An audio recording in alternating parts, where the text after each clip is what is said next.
జీవితంలో నువ్వు అతన్ని క్షమించవనుకుంటా? అవునంకుల్, నిజం చెప్పారు. నేను చెప్పింది నిజం కాదు, నీ పెర్సెప్షన్. అదేంటంకుల్, మరి కాదా? అతను నీకు నచ్చని కారణం నువ్వనుకున్నట్లు అతను లేరని, అలాగే 1-2 సందర్భాలలో అతను చేసిన పనులు నీకు తప్పుగా కనిపించాయి, అంతేనా? అవునంకుల్. మొదటి ప్రశ్న, అతను నీకు నచ్చినట్లు ఎందుకు ఉండాలి? అతనిని కూడా వాళ్ళ అమ్మ నీలానే కన్నారుగా. నీలాంటి స్వేచ్ఛ అతనికి కూడా ఉంటుందిగా.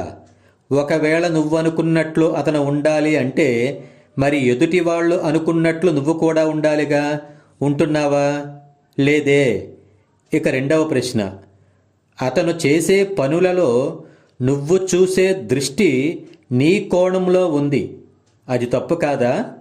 ఎవరైనా ఒక పని చేస్తున్నారంటే అది వాళ్ళ దృష్టితో ఆలోచించి చేస్తారు.